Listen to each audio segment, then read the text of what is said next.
If we hadn't double checked and didn't see that right here, I mean, it was out of focus, he could have ended with this shot, which would have been okay. But look at how distracting that is down there. Imagine if we had left it with.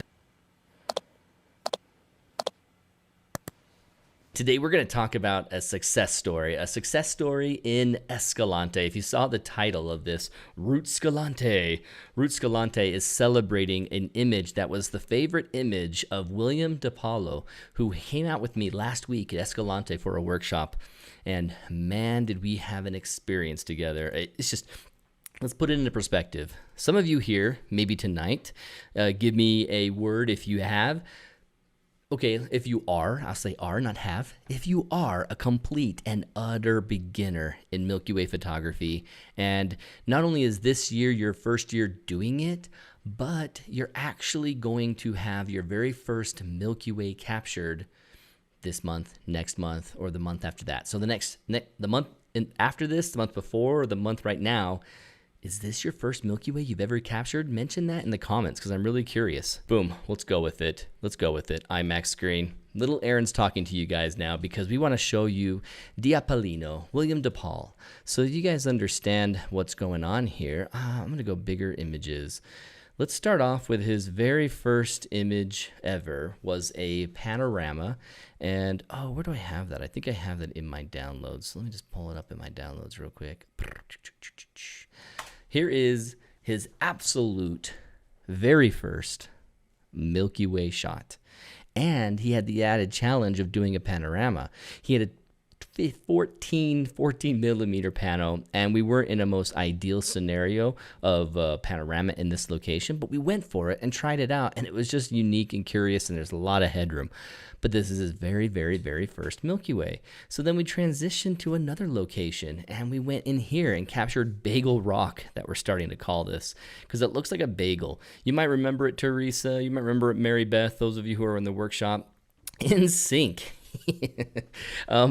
You guys might remember this area where you get right up in there and you capture what ends up looking like a croissant of rock right through the window. And this is completely raw.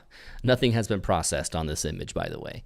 So this is his second Milky Way image, and we continued through the night on his very, very, very first adventure of Milky Way photography. Not only did he haven't had a chance, not only had he not had a chance of actually seeing the Milky with his naked eye, but capturing with his camera was just a dream. That's why he came out with us in Escalante. That's why he was so excited to get out there. And here he is enjoying the Milky Way and seeing that. And you know, as all of you probably experience, your first shot of the Milky Way isn't the best ever. Your first shot is okay. And then, Teresa Clark's here and she knows this area. Awesome. Don't insult him like that, Chris. LOL. This whole area right here is just, what am I trying to say? This experience that we've all go through is your beginning is, the Milky Way. Look at that sky. I'm going to take a picture of the sky. And most of your image is full screen Milky Way with a little bit of foreground at the bottom. And so it's hard for us to get that great composition in the beginning because we're just so dang stoked that we have a Milky Way in the shot.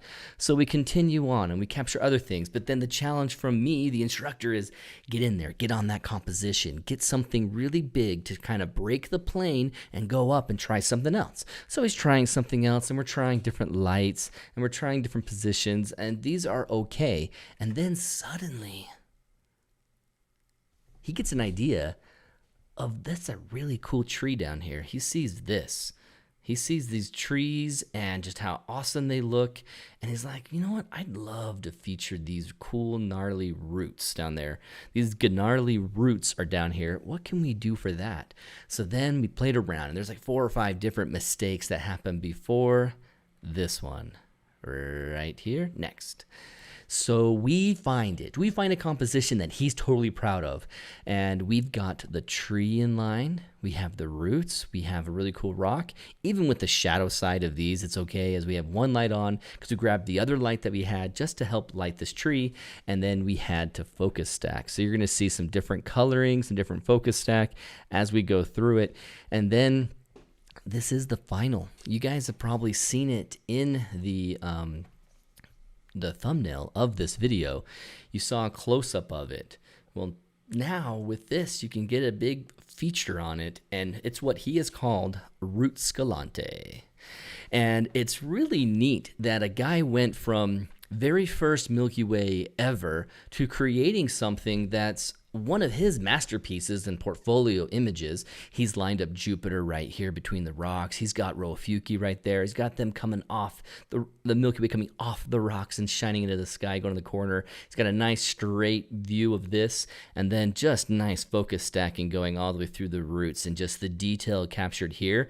It's this interesting, beautiful quadrant with the parallel beautiful quadrant, and then just, complementary negative space. And there could be so much here that he's going to love forever and put it up on his wall and see. And it's all from just his first night of Milky Way photography. I said it before, guys, you can do it on your absolutely very first night. You can capture an awesome Milky Way. You don't have to have like 18 different nights experience before it finally starts clicking. You just need to have the right direction of exposure, work on your composition, and make sure that you're actually doing it while you're in the moment and you're not getting too distracted by what was so cool in the back of your LCD screen. Tweak it, try it, double check it. If we hadn't double checked and didn't see that right here, it was out of focus, he could have ended with this shot, which would have been okay. But look at how distracting that is down there. Imagine if we had left it with that versus what we have left it with. The detail in there versus this lack of detail. I even like how warm. What happened is the light was turned on for a quick second, low level lighting. It wasn't left on constantly because it was so close to the tree. I basically just turned it on and then turned it off, and it bounced off of a more yellower rock and cast a nice warm glow right here. Really, really, really liked it. And so look at the detail as it goes up the up the tree into the Milky Way, and we could have lost that entirely had we just stuck with the first image. And it was thanks to him looking and zooming in on his image and checking his focus, making him realize, oh, okay, even at 14 millimeter, my true hyperfocal distance is about 8 feet. This seems and appears to be 8 feet. When I use the AR on photo pills, I can see that it kind of is. Is it really in focus? Well, there's elements of that tree that were poking closer towards us, and they were reaching out, and they just aren't in focus at all. Even though the stars are in focus at infinity, the tree is not. And so, we leave it at that with, man, what a great, great adventure going from complete, utter newbie to the success story of an image that he'll probably have in his portfolio for years, and it'll be a while before he ever changes that from being in his portfolio. As he builds more and more awesome images, he can swap that out and go. So William DePaulo, what a fantastic shot. We call him Diapolino. If you guys follow him at Instagram, it's at Diapolino, which is Diapalino. Follow him on Instagram. Check out his photography. Awesome guy from the East Coast who came out here to the southern Utah desert to enjoy clear, dark skies, amazing Milky Ways, and just... I was so excited. Phil Sisto says his first night's captures make him wretch. Oh my gosh. If I look back at one of my first Milky Ways, it's not great either. In fact, I didn't even have a very good lens for it. And so, I can just show you guys right now. I think I've got it right here. If I go up to Aaron, and nope. Aaron's pics, I go to 2016, and it was March of 2016. I took Brendan with me to capture my first really hardcore attempt at a Milky Way. And what did I come home with? I came home with, I think it's in this in studio folder. Yeah, I came home with this and this. So my very first Milky Way is this image. And also, I'm on this image with Brendan in it. And so you can see how I don't necessarily retch, but it's nothing compared to where we've come today. It's so cool to see the progress in myself and all of you, as I've seen a lot of you doing Milky Way photography all this whole time. So very proud of you guys. Very awesome work.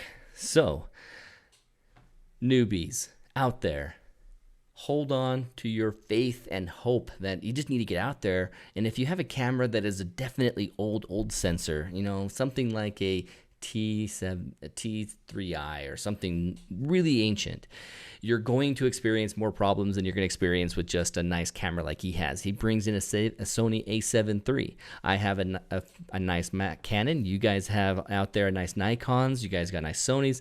You bring in a nice camera with a more modern sensor, and all you have to do is get your exposure right and your composition right, and you will love it. You don't have to have years of practice to get that awesome shot. So when you think about beginner Milky Way photographies, you think, where can I go to learn about Milky Way photography? Where can I talk to other awesome Milky Way photographers? Well, let's talk about MilkyWayPhotographers.com real quick, because I want to say, hey guys, get out here, read the articles. Stanley Harper's on here. Authors like Mary Beth Kaczynski are helping us write this website, and I want to talk about the winners of our recent contests. And so we talked about this t-shirt contest and who was getting it, who was going to get it, who went through and did all the rules and blah, blah, blah, and made it and got chosen.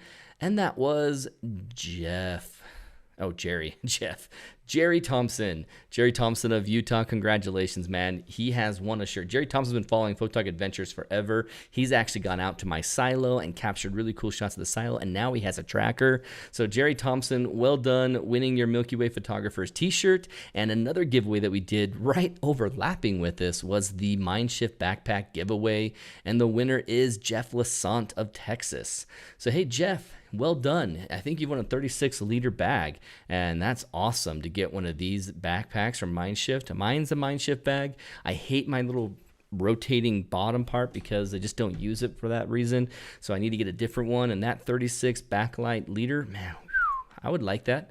I think that would be a sweet bag to have, and congrats on winning that. Writing as you talk. So Mary Beth is writing right now as I talk for the Milky Way Photographers website. So awesome. So guys, if you guys are completely new to photography and you're learning and you want to follow the podcast, follow us on YouTube and keep learning with other people, MilkyWayPhotographers.com is a great place to not only learn, but kind of check off some achievements like a low-level lighting shot, or a shot that I went through light pollution for, or I got a really cool rocky foreground, or I got a panorama, I did a time lapse. And these achievements you can mark off with me and get celebrated over here at the MilkyWayPhotographers.com website. So now let's talk about another beginner element of Milky Way photography.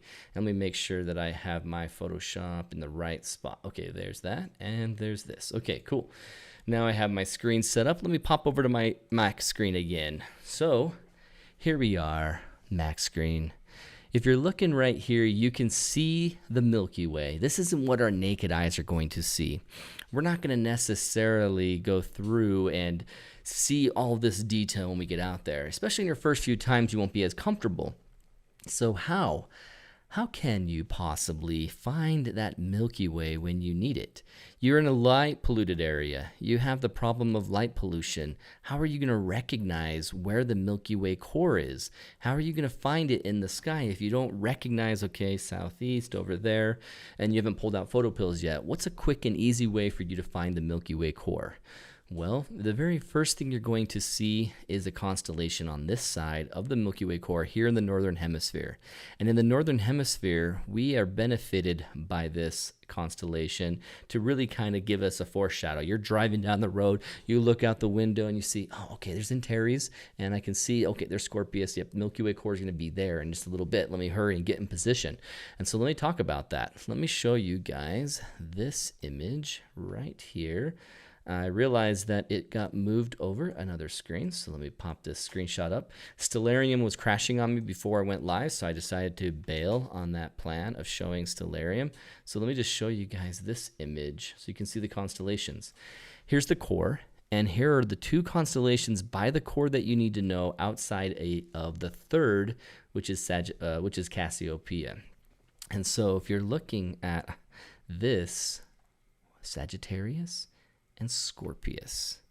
Now, it's not as easy to see, but you can tell the Antares is part of the Rho Ophiuchi complex and has all the cool color, and you will see this bright, bright orange star at any time of night. Really, one of the early things you'll see in the night sky is Antares. And so if you can recognize it and know it as Antares, then you got it right there. Zoom out, come on. Activate zoom. Resume zoom. Come on, I'll just do the hard key for it. So here's your Milky Way, and it gets completely gated biome. One side of the gate is the fence post of the Scorpius constellation. On the other side of the gate, underneath the core, is the Sagittarius constellation. And let's look at that in a little more detail here. And it's crazy hard to see constellations when you get out into the dark sky. It just blends all together. You don't see much. You don't see much right here. So then let's go into Photoshop where I can bring it out a little bit more. First, let's talk about Scorpius. Scorpius is these set of stars in that area. And to help you guys see it, I want to take a shot of out of focus where you can see how the brighter, more prominent stars pop off the screen. Now you can see them almost perfectly. Here's that the Scorpius tail on the scorpion. There's Antares, and then it has that fan that comes out the top. That is Scorpius right there. And right here you can also see the tea kettle of Sagittarius. And now you like to call it a tea kettle. That's what I recognize it as right here. And you can also see in this out of focus 2 very prominent white dots. It helps you see the planets as you see, oh yeah, Saturn and Jupiter. Look at how bright they show up as you're out of focus. In focus, you can see Jupiter right now. At opposition, you can even make out Saturn. But then you get a little out of focus. You can see all the brighter magnitude stars show up. And then you can start to see the constellations kind of show up right here. And then seriously see the brighter stars, the planets, and the constellations completely out of focus. So let's look at these. So Scorpius, these stars that make up Scorpius, it dips underneath the Milky Way and then comes back up.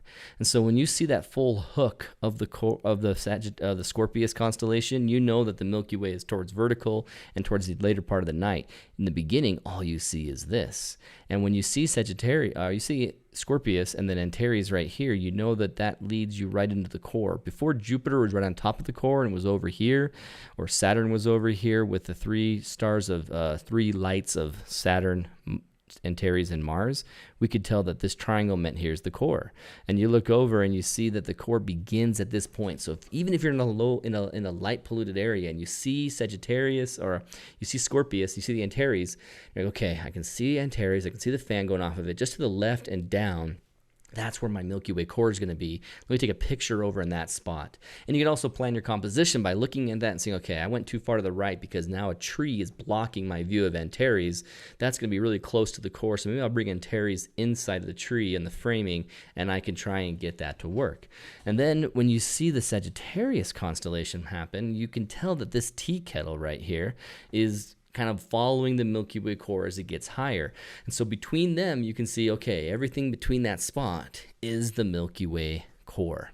And so this stuff right here is a quick and easy guide for you to know how it looks. Now, I was crashing everything when I was out into Stellarium, but if you went along the Milky Way core, continued all the way over on the arch, and then had this part of the Milky Way where it's more of a faded, lesser stars in that outer ring of our spiral galaxy, you see a W. And in the early evening on the Northern Hemisphere, we see a W facing perfectly like a W would, and that is Cassiopeia. And Cassiopeia over there is marking the other side of the Milky Way core. So when you look out at the beginning of the night and you see Cassiopeia over there, and you see Antares in the beginning of the Scorpius constellation, you know, okay, the Milky Way is either on the horizon or coming up right there. It's going to be ready for me, and let me get in position. And that's how you can quickly find the Milky Way, even if you can't see it yet, by using these constellations. These constellations are fantastic, fantastic for it. So, this is a quick newbie lesson, the course of the week, so that you guys know how to take that out there with you and go. Have a good one, guys. See you later. I hope you guys have a good week.